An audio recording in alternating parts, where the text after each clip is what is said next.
Merci de nous rejoindre sur cet espace conférence dans le cadre de ce salon Good. On a réuni pour vous, afin d'aborder ce sujet, des docteurs en sciences et également des docteurs en médecine. Rassurez-vous, le sujet va être vulgarisé. On n'est pas dans un cours magistral de fac. J'ai le plaisir de vous présenter Anne May. Bonjour. Anne. Qui est chargée de recherche à INRAE, c'est l'Institut national de recherche pour l'agriculture, l'alimentation et l'environnement. Elle est également membre du laboratoire Carnel, hôpital Lyon-Sud. Caroline Méjean, bonjour. Vous êtes directeur de recherche à INRAE également, épidémiologiste en nutrition, membre du laboratoire Moïsa à Montpellier. Merci de nous rejoindre. Professeure Béatrice Fervert, bonjour madame. Bonjour, bonjour à tous. Du centre Léon Bérard, et vous avez une spécialité en prévention cancer et environnement. Et enfin, Dominique Cellier, bonjour. Bonjour à tous. Vous êtes médecin, responsable en nutrition, métabolisme et nutrition au centre Léon Bérard. Merci de nous avoir rejoints. Alors tout de suite, on entre dans le vif du sujet avec vous, Anne. Qu'est-ce qu'une santé durable ? Alors la santé durable, c'est celle que l'on peut construire sur les bases d'une alimentation durable, qui vous sera définie plus tard. Et elle résulte en fait de l'influence réciproque que nos comportements alimentaires et notre environnement jouent sur notre santé. Et pour réunir les conditions d'une santé durable et tenir compte de cette complexité des influences, les élus, les acteurs de la santé, les acteurs économiques peuvent s'appuyer sur les résultats de recherches scientifiques qui sont conduites par les acteurs de la recherche académique.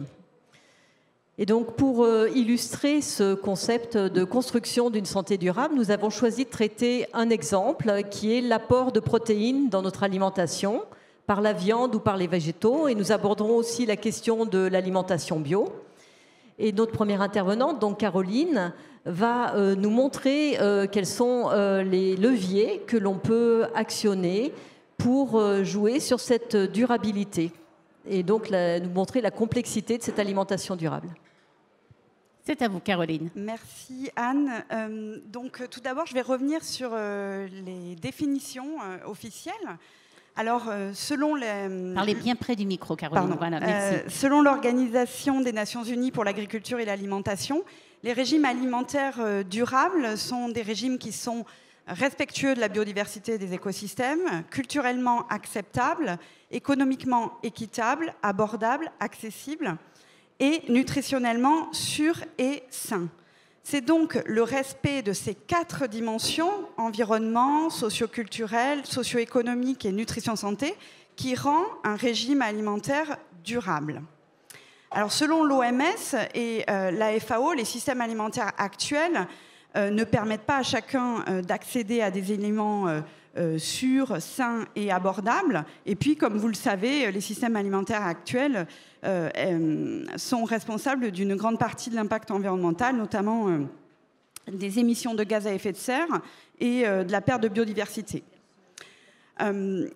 Beaucoup d'études scientifiques récentes montrent que c'est un changement des habitudes alimentaires, une évolution de nos habitudes alimentaires qui serait un levier très significatif pour réduire cet impact environnemental. Donc, les communautés scientifiques, mais aussi politiques, au niveau international, aux États-Unis, au Royaume-Uni, au Brésil ou encore en Europe du Nord, ont récemment proposé à leur population des recommandations alimentaires qui permettent de prendre en compte les 4 dimensions de la durabilité.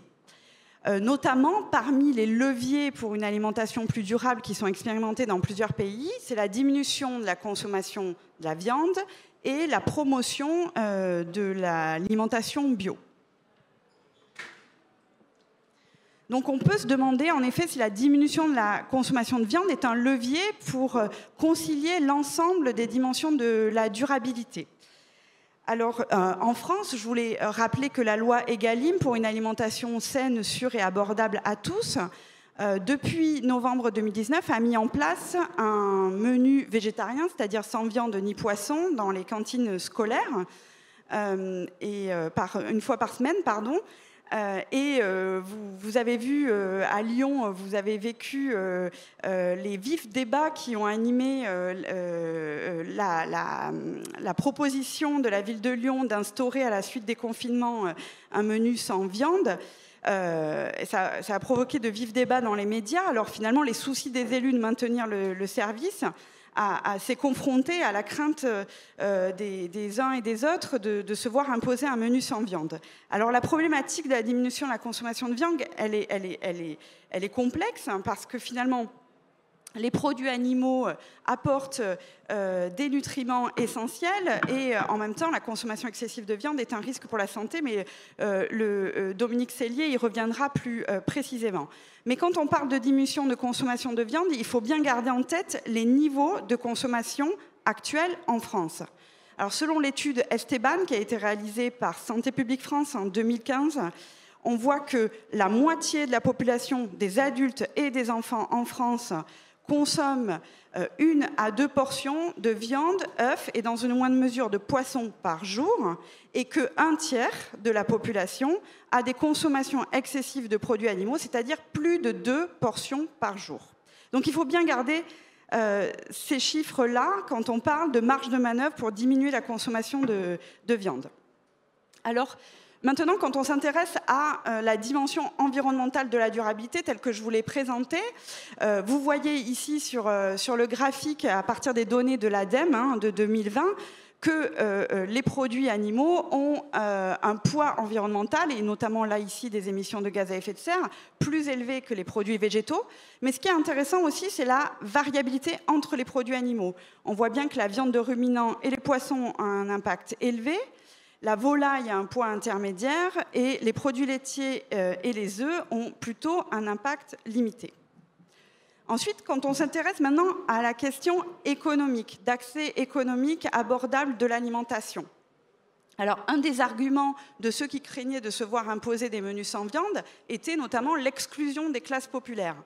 Eh bien, les études sur les consommations en France, donc l'étude Esteban, mais aussi l'étude 1K3, qui a été menée par l'ANSES, montre l'inverse.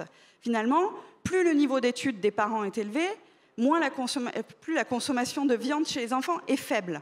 Et on voit que les enfants qui appartiennent aux classes défavorisées ont plus tendance à avoir des consommations excessives de viande et globalement de produits animaux. Donc, finalement, la diminution de la consommation de viande à l'échelle de la population, vous voyez, permet de concilier l'ensemble des dimensions de la durabilité, santé, environnement, socio-culturel et socio-économique, et donc semble être un bon levier pour une alimentation plus durable. Alors maintenant, pour revenir sur la question de l'accès économique à l'alimentation, en France, la question elle se pose davantage sur les fruits et légumes. Par exemple, toujours l'étude 1K3 montre qu'on a 1/3 des enfants des classes défavorisées qui ne consomment pas de fruits et légumes, contre 10% dans les classes plus favorisées. Donc le bénéfice des fruits et légumes sur la santé est largement documenté, mais avec les connaissances actuelles, notamment sur l'impact du bio sur la santé, sur lequel le professeur Favert va revenir plus précisément, beaucoup se posent la question, finalement, comme le bio n'est pas accessible à tout le monde, faut-il que je consomme des fruits et légumes bio, des fruits et légumes même s'ils ne sont pas bio? Et finalement, quand je consomme beaucoup de bio, est-ce que je concilie toutes les dimensions de cette durabilité?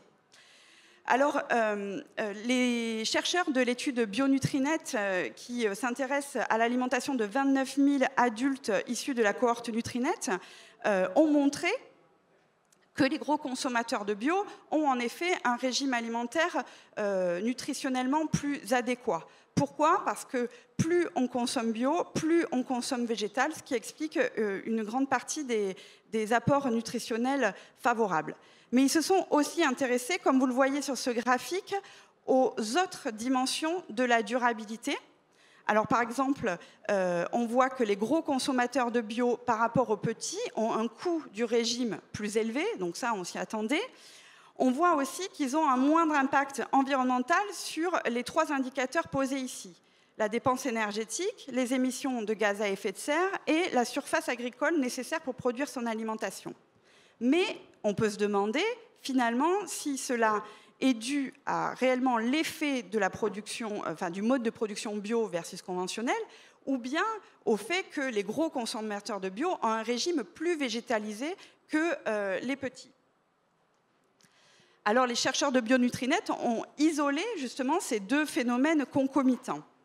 On voit en rose, c'est la part expliquée par le régime riche en végétaux chez les gros consommateurs de bio, et en vert, la part expliquée par le mode de production bio versus conventionnel. Alors, qu'est-ce qu'on voit? On voit que le régime plus végétal des gros consommateurs de bio n'explique pas le coût plus élevé du régime total, mais que c'est bien le mode de production bio qui explique une grande partie de ce coût plus élevé, les produits bio étant en moyenne plus chers que les produits conventionnels. On voit aussi que le régime plus végétal des gros consommateurs de bio explique en grande partie une demande en énergie plus faible, des émissions de gaz à effet de serre plus faibles et aussi une surface agricole nécessaire pour produire son alimentation plus faible.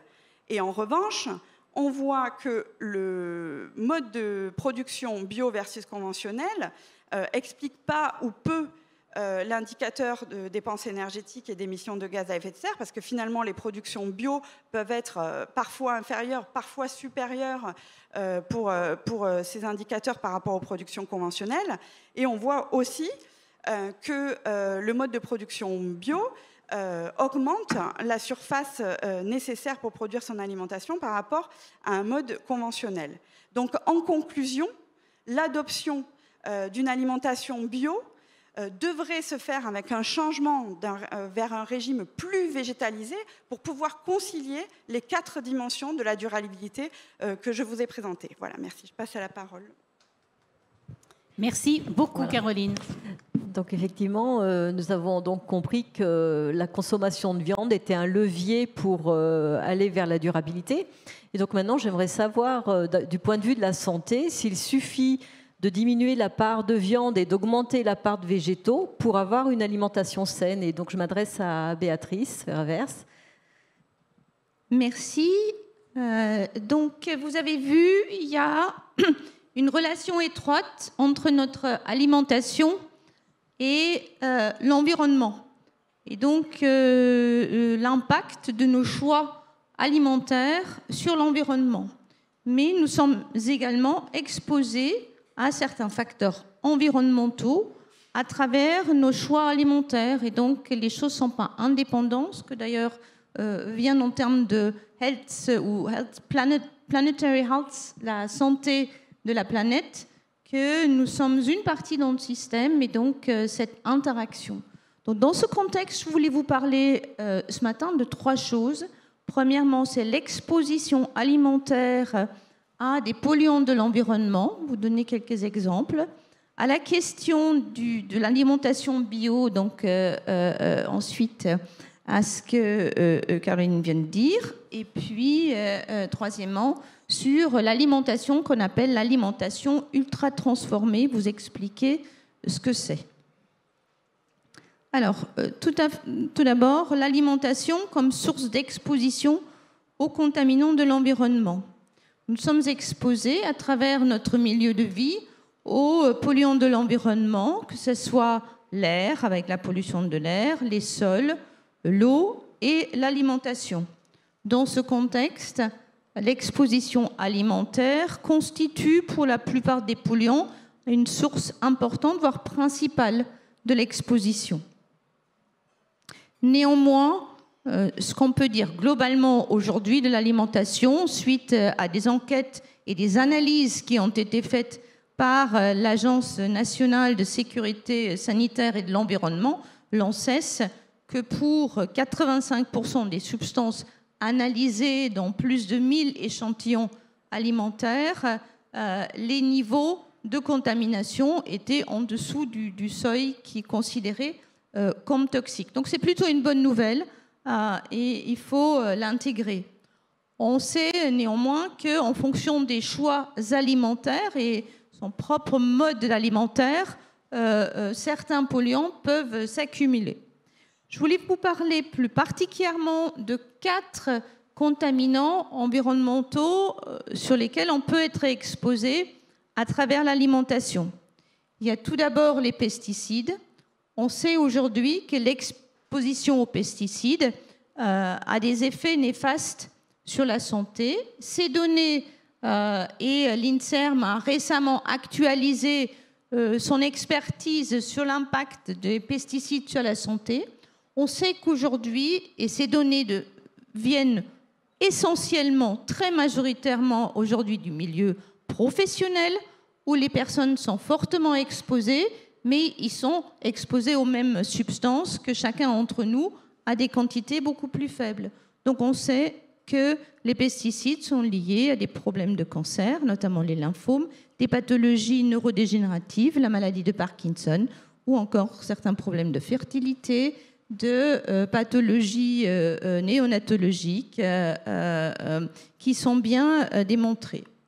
Néanmoins, là aussi, ce travail énorme de l'ANSES a montré que pour 95% des pesticides, ils ont analysé près de 300 substances de pesticides, le niveau dans l'alimentation française était inférieur au seuil critique. Donc là aussi, une bonne nouvelle. Et quand on fait une analyse alimentaire, on voit qu'en fonction des choix alimentaires, c'est inférieur à 5% des personnes qui sont exposées plus fortement parce qu'ils mangent beaucoup de certains aliments, peut-être un petit peu plus contaminés. Donc ça, c'est pour les pesticides, on va y revenir. Ensuite, deuxième source d'exposition, c'est les métaux lourds, comme le plomb, le cadmium ou le mercure, qui là aussi sont des polluants connus pour être néfastes sur la santé. Les origines sont diverses, c'est une exposition directe, par exemple sur l'eau qui transite encore présent des tuyauteries présentes de plomb, mais aussi beaucoup d'exposition des aliments, de contamination des aliments par une bioaccumulation de la chaîne alimentaire. Certains de ces métaux sont présents naturellement, mais ils sont augmentés aussi par nos activités industrielles.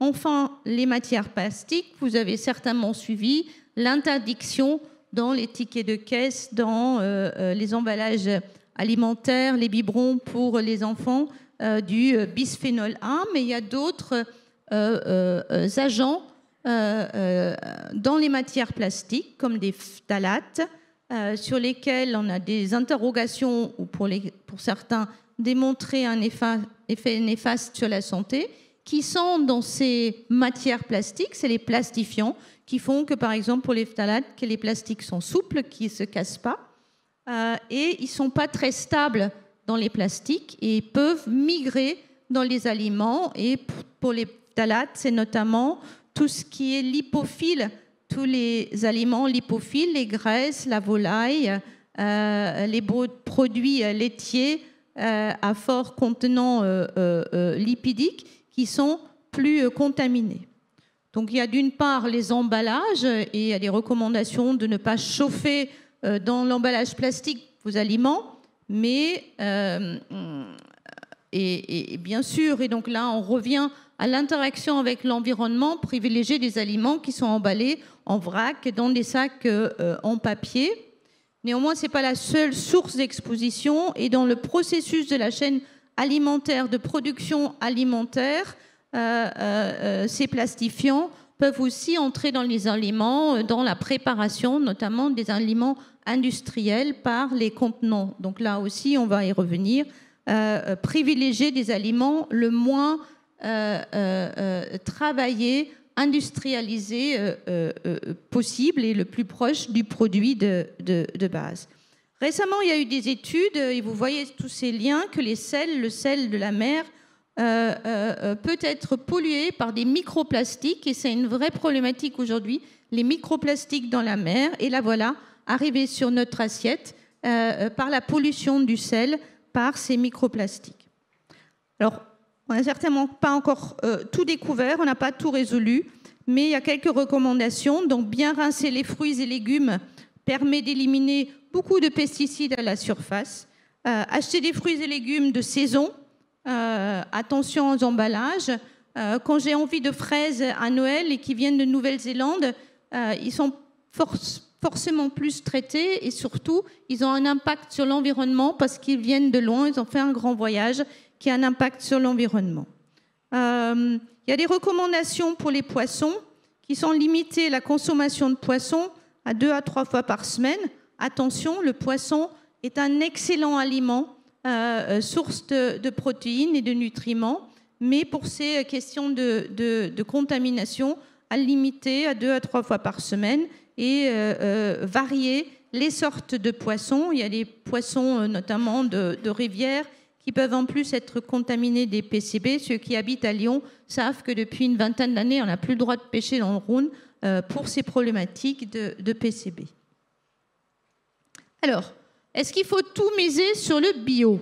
C'est effectivement une question. Est-ce qu'on peut dire que voilà, le bio, il y a une diversité aujourd'hui de produits bio, de labels bio. Ce qu'ils partagent, c'est que leur production exclut les produits chimiques de synthèse, notamment des herbicides, les OGM et limite en France la période de culture sous des serres chauffées. N'interdit pas complètement, mais restreignent fortement la période où ces aliments, les fruits et légumes, poussent sous serre chauffée et que globalement, c'est des cultures qui doivent être plus respectueuses de l'environnement.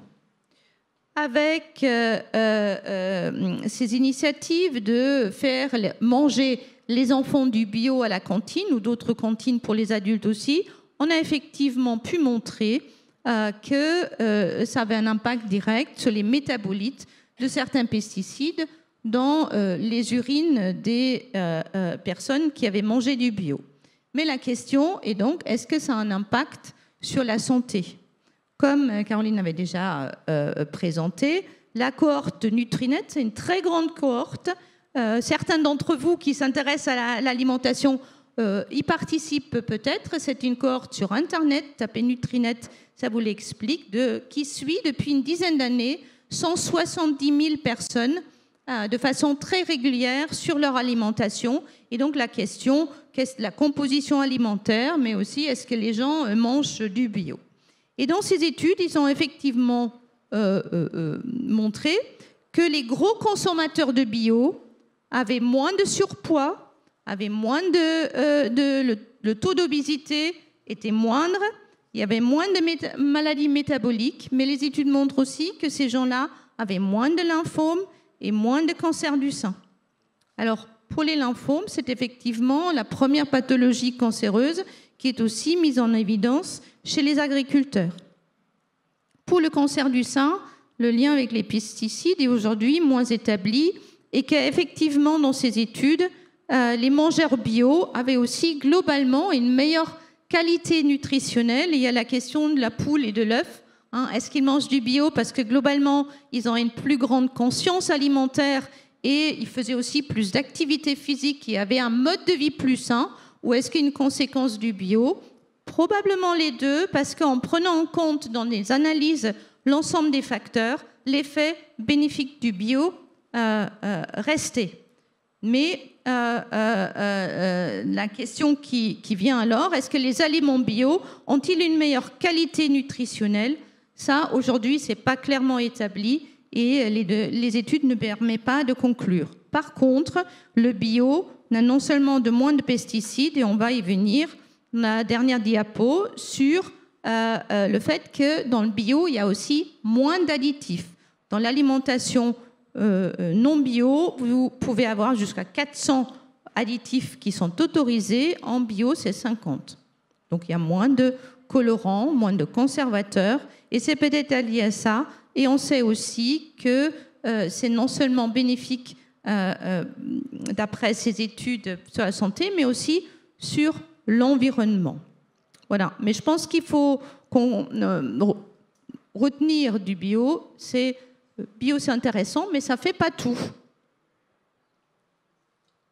Par contre, il y a un élément sur lequel on a encore moins attention aujourd'hui, c'est ce qu'on appelle l'alimentation ultra transformée. Qu'est-ce que c'est l'alimentation ultra transformée? Quand vous avez une pomme, c'est une pomme. Elle peut être éventuellement une pomme séchée. Lorsque vous achetez des préparations, vous pouvez avoir des aliments dans lesquels vous avez 4, 5 ou plusieurs ingrédients. Donc à partir de 4, 5 ingrédients, c'est un aliment ultra transformé. Et de plus, la liste est longue, de plus, vous devez vous méfier de ces aliments. Alors, quel est l'objectif de ces aliments ultra transformés? C'est fournir aux consommateurs des aliments agréables à la présentation, agréables au goût, faciles à consommer. Et ces processus font que le chips il reste craquant, que votre goûter sucré fond sur la langue. D'ailleurs, sur ça, ils font la publicité. Et c'est tout grâce à les additifs et à cette ultra-transformation des aliments. Selon les études, c'est 25 à 60% de nos apports caloriques aujourd'hui qui viennent d'aliments ultra-transformés. Et même, et je dis même dans la cohorte française Nutrinet, c'est plus d'un tiers de l'alimentation. Il faut retenir dans cette cohorte Nutrinet qui est extrêmement intéressant et important pour nos connaissances sur l'alimentation et l'effet sur la santé. Mais il y a, comme dans toute l'étude, ce qu'on appelle un biais, parce que, évidemment, participent à cette étude surtout les gens qui s'intéressent à l'alimentation, et ceux qui ont une alimentation déséquilibrée sont peut-être moins attirés à participer à cette étude. Alors, qu'est-ce qu'ils ont constaté dans cette cohorte chez les consommateurs d'aliments ultra transformés? Alors, d'abord, ils ont globalement un apport nutritionnel déséquilibré, et on sait que dans ces aliments ultra transformés, il y a plus de sucre, plus de graisses saturées, plus de sel, moins de fibres, moins de protéines et moins de micronutriments. Et il y a quelque chose qui est montré par différentes études. Ceux qui mangent beaucoup d'aliments ultra transformés, ils ont tendance à en manger plus. Et donc, il y a des chercheurs qui ont regardé pourquoi. Alors, il y a probablement 2 raisons à cela. Premièrement, comme ça fond sur la langue, ça ne nécessite pas un effort majeur de mastication. Et donc, la mastication, il y a une connexion et qui fait à un moment donné que vous avez un sentiment de satiété. Là, vous ne l'avez pas et vous continuez à manger parce que vous n'avez pas cet effort de mastication, premièrement. Et que deuxièmement, pour favoriser le goût, il y a certains additifs qui ont aussi, sont suspectés d'inciter, d'augmenter l'appétit, et donc par ce biais-là aussi, à faire que les gens en mangent davantage.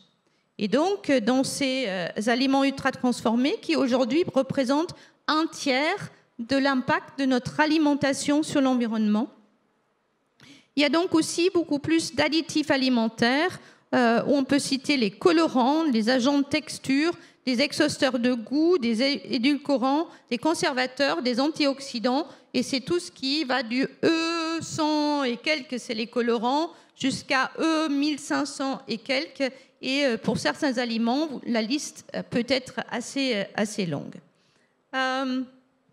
Et donc, dans les études, Nutrinet ou autres, il y a aujourd'hui des données qui s'accumulent que les gens qui ont une proportion importante de leur alimentation avec ces aliments ultra transformés, les plats préparés, les chips, les goûters pour les enfants qui sont déjà portionnés, emballage, les sucreries avec le Nutella, voilà.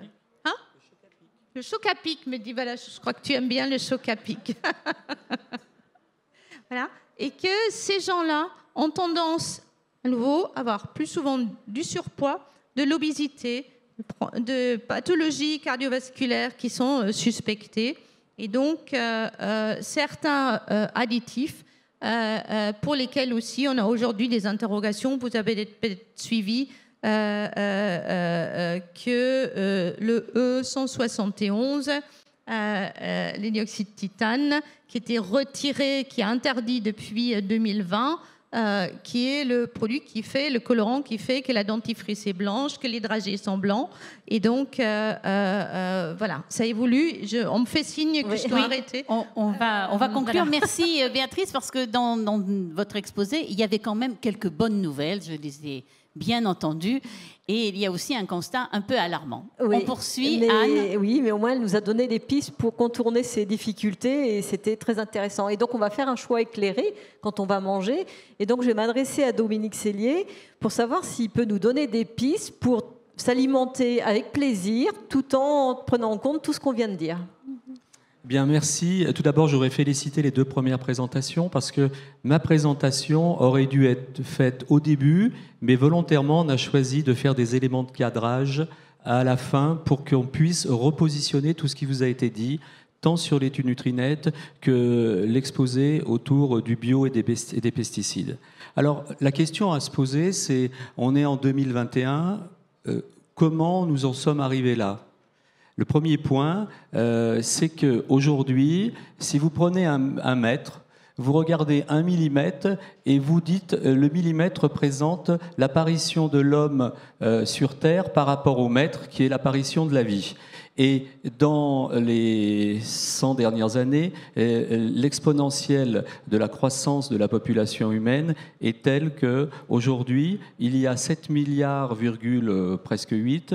En 2030, on sera un peu plus, et en 2050, presque 8 milliards. Vous regardez l'exponentielle. Et aujourd'hui, il faut nourrir tout ce monde. Et toute cette obligation de nourrir se superpose avec un gros problème, les conditions climatiques. Le réchauffement climatique n'est plus une plaisanterie ou quelque chose d'utopiste puisqu'on le vit tous les jours. Et ça déclenche quoi ? Ça déclenche une partie du monde, de la planète, c'est-à-dire à peu près 50% de la population mange trop et surnourrit. Avec qui dit surnourri dit une mauvaise qualité alimentaire et une partie environ 10 à 12%, mais ça réaugmente malheureusement dans ces dernières années, et dénutrit. Au milieu de tout ça, vous avez les gens qui mangent trop, vous avez les gens qui mangent mal, et ceux qui malheureusement, pour des raisons de paupérisation, mangent pas assez. Donc ce point est à considérer pour réfléchir comment on va devoir changer notre modèle alimentaire et comment on va devoir changer l'état, revisiter notre assiette. Deuxième point qui est important, c'est qu'aujourd'hui, tout ce que l'on produit, bien sûr, on est malade des deux bouts de la chaîne. On est malade de la chaîne de la production. Ça vous a très bien été expliqué. Lorsqu'on fabrique, on fait des émanations et des effets de serre. On transporte les aliments. Et lorsqu'on consomme, on consomme mal. Conséquence pour l'être humain, au niveau santé, il a tout faux des deux côtés. Et en plus de cela, il y a un élément sur lequel on peut travailler, on ne l'a pas encore abordé, c'est l'élément du gaspillage. 30% de ce que nous produisons est gaspillé. Et je crois que ce chiffre-là peut nous faire réfléchir comment, et si vous venez à une table ronde excellente de cet après-midi, vous pourrez assister à la notion de comment on peut récupérer les éléments que l'on prépare. Un autre point qui est intéressant, l'homme a été conçu, a été génétiquement programmé pour être omnivore. Omnivore, c'est-à-dire qu'il peut manger de tout. Il a un estomac, il a des dents, il peut broyer de l'herbe, il peut manger des racines, il peut manger de la viande, il peut manger du poisson, il peut digérer le lait, il a des enzymes. Alors ça fonctionne plus ou moins bien, de moins en moins bien avec les phénomènes d'allergie de plus en plus que l'on rencontre. Mais l'homme est venu omnivore opportuniste. C'est qu'à la base, il mangeait surtout des végétaux et des fruits. Petit à petit, il a appris à manger des protéines. Et de manger en protéines, il a transféré son alimentation vers quelque chose qui, à la base, n'était pas tout à fait sa condition première. Donc aujourd'hui, nous payons une évolution pour laquelle nous sommes génétiquement programmés, à savoir que nous pouvons manger de tout, mais pour lequel nous ne sommes pas préparés à manger trop de certaines choses qui nous déséquilibrent et qui font des ruptures alimentaires. Un point sur l'alimentation ultra transformée. J'ai beaucoup apprécié l'exposé de Béatrice parce qu'elle a vraiment développé l'aspect, les conséquences de comment l'ultra transformation pouvait avoir des impacts sur l'alimentation, sur notre santé. la fonction première de l'alimentation, et ce qui est le plus dangereux dans l'ultra-transformé, c'est peu à peu, ça nous fait perdre nos repères alimentaires et la transformation première de l'aliment. C'est-à-dire que de ne plus voir l'aliment, de ne plus le toucher, de ne plus le sentir, de ne plus le goûter, on ne l'apprend plus. On ne l'apprend plus, on le banalise. En le banalisant, on le fait disparaître de notre préparation et on se nourrit ainsi de manière différente de ce qui pourrait être. Même si la notion de plaisir peut être conservée et que manger un hamburger qui n'est pas vraiment de la viande mais autre chose, ça peut être un moment aussi de plaisir. Un point important, et ça n'a pas été cité, et je l'avais mis dans cette présentation, c'est ce qu'on appelle l'alimentation déplacée. Béatrice a fait référence à manger des fraises en hiver. C'est un peu cette notion, avec une notion encore plus grave, c'est celle qu'on prive certaines populations pour privilégier d'autres populations. En Asie, par exemple, certains fruits qui sont tout à fait équipés pour pouvoir nourrir certaines populations, qui sont dotées d'enzymes, mais qui manquent d'autres enzymes qui ne supportent pas d'autres aliments. Par exemple, je pense au durian, un fruit qui pue, mais qui est excellent et qui revêt toutes les qualités nutritives. Cette alimentation déplacée part dans d'autres pays, prive la population initiale de son alimentation de base. Conséquence, des gens mangent des fruits qui ne sont pas tout à fait finis de mûrir, alors que d'autres n'ont plus assez pour manger et se rabattent sur des alimentations qui n'est pas la leur. Et ce transfert d'alimentation déplacée est un vrai problème de santé, et là aussi, il y a une révision à faire. Et puis, là, j'irai beaucoup plus vite parce qu'on pourrait parler 3 heures autour de ça. C'est le proprement parler l'attitude individuelle de l'alimentation déséquilibrée avec les excès de sucre, de gras, de sel que l'on voit volontairement ou involontairement quand on achète de l'ultra-transformé et qui ont pour conséquence d'avoir un impact sur l'obésité, sur des troubles métaboliques, c'est-à-dire diabète, hypertension, cholestérol, et sur certains types de cancers. Je vous rappelle que si nous bougions et si nous mangions bien, 4 cancers sur 10 pourraient être évités. Et je crois que c'est un message qu'il faut répéter et refaire passer. J'ai laissé de côté la notion de protéines animales puisque c'était la deuxième partie qu'on m'avait demandé de traiter en redondance et en réponse à la première présentation. Voilà, donc pour les sources de protéines, tout d'abord, avant de tordre le cou aux protéines, qu'elles soient animales ou végétales, il faudrait quand même rappeler que les protéines sont indispensables dans l'alimentation du corps humain, puisqu'elles apportent de l'énergie. Elles nous aident à augmenter notre immunité. Elles sont des sources particulières d'azote, d'acides aminés, et en particulier d'acides aminés essentiels pour les protéines animales, la viande, que l'on ne trouve pas ailleurs. Un point particulier qu'on peut développer autour des protéines, il va falloir effectivement, du fait de la production excessive de protéines animales et de l'impact sur les effets de serre, l'élimination de méthane et l'impact sur la planète, et revisiter quelles sources de protéines on peut avoir. Alors, je lisais récemment que les farines d'insectes étaient une piste, puisqu'on peut, à partir d'animaux, refabriquer des protéines qui pourraient être adjoints à une alimentation plus standard. Ne pas oublier, si on veut améliorer notre alimentation, déjà combattre la monovalence alimentaire. La monovalence alimentaire, c'est taper dans une seule variété de protéines. C'est peut-être un peu simpliste en fin de table ronde comme celle-ci, mais je vous rappelle que les protéines animales, c'est les œufs, la viande, le poisson et les produits laitiers. On peut varier et ne pas avoir obligatoirement de la viande rouge ou blanche à chaque repas, mais on peut aussi alterner avec des poissons. Les poissons, ça peut être aussi des boîtes, hein, le thon en boîte, le maquereau en boîte, les sardines, c'est du poisson, et ça permet aussi de diversifier les protéines. La consommation journalière recommandée, alors j'ai voulu mettre des chiffres parce que je me suis dit ça fait bien.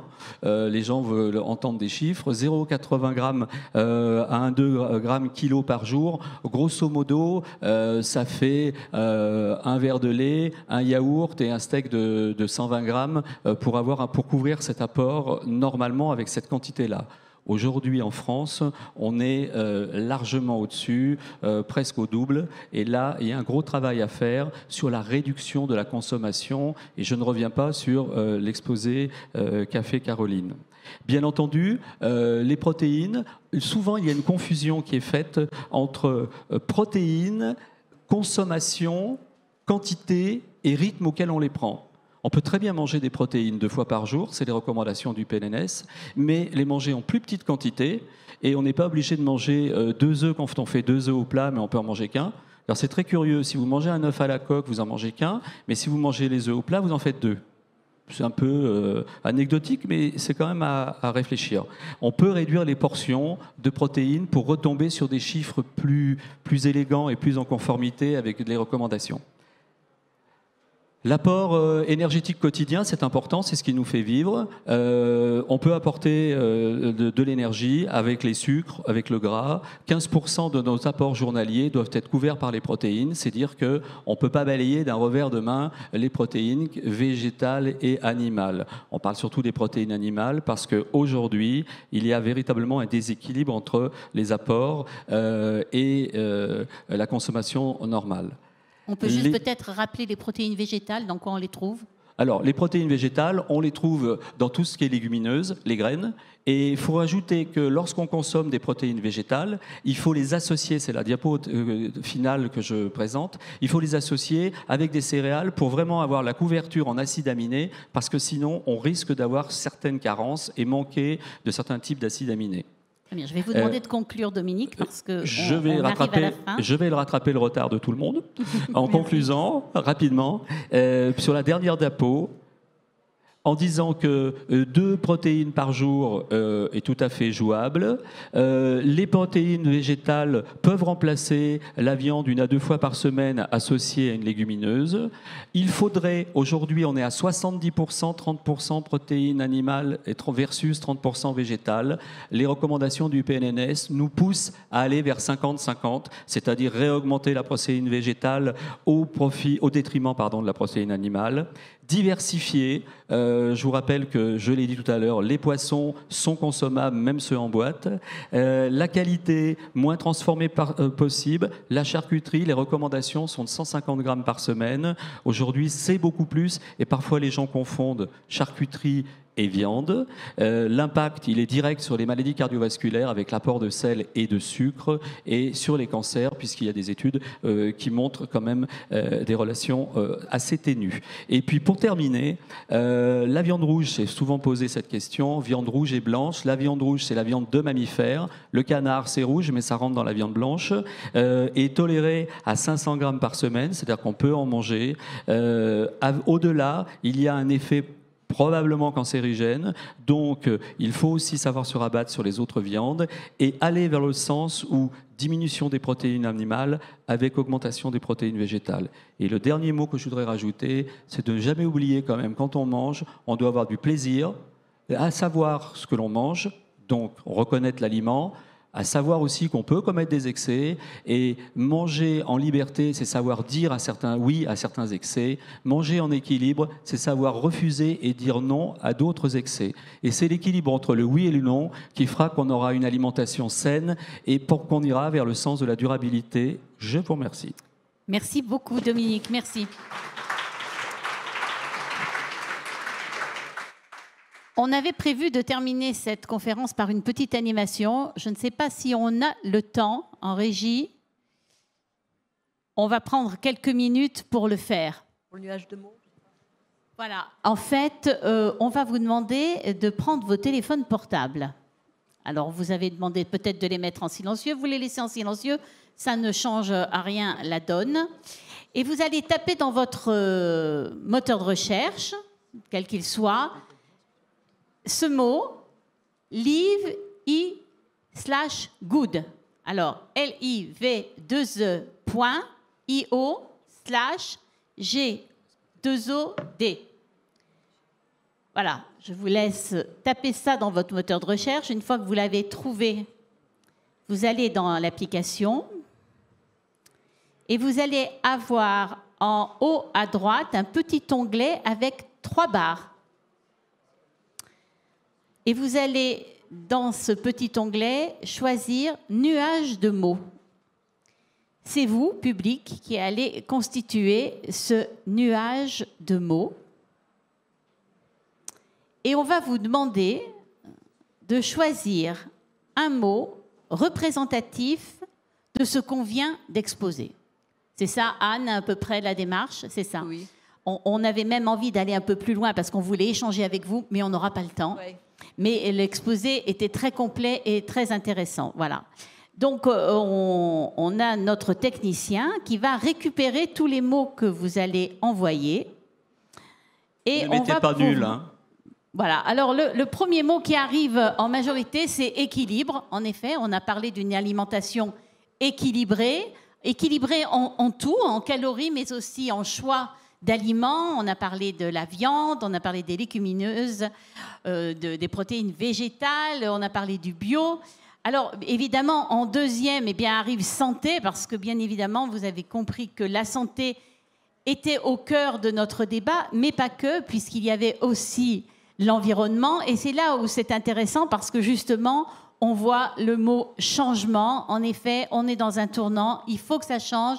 Il faut qu'on puisse améliorer notre santé, mais également l'environnement. Il va falloir pouvoir nourrir la planète. Vous voyez comme c'est intéressant parce que ça arrive, on a aussi durable, évidemment, puisque c'était le thème, et on peut avoir un régime durable. Caroline, vous nous l'avez expliqué. Voilà, les mots arrivent, continuent d'arriver. On a le plaisir, bah oui, parce que quand même, manger, c'est aussi du plaisir, n'est-ce pas, Dominique? Vous nous l'avez dit, c'est intéressant. Mais voilà, on retrouve quand même ce mot équilibre. Alors, on a responsabilité aussi. En effet, on est tous responsables. Hein.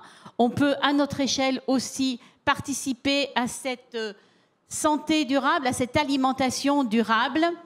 Le végétal est par là. Ah, on a un élitisme. C'est pas franchement élitiste quand même, tout ce qu'on dit. Et je pense que ça peut être démocratisé un peu plus. Voilà, on a conscience aussi, oui, il y a une prise de conscience. Et cet événement aujourd'hui en est une. En tout cas, on va retenir que c'est l'équilibre qui prédomine. Et cet équilibre, eh bien, c'est à nous de le trouver dans notre assiette, dans notre alimentation, dans nos comportements. Je voudrais vraiment vous remercier, mesdames, messieurs, d'avoir éclairé notre public aujourd'hui. Je vous souhaite une très bonne continuation. Merci. Merci Mathilde.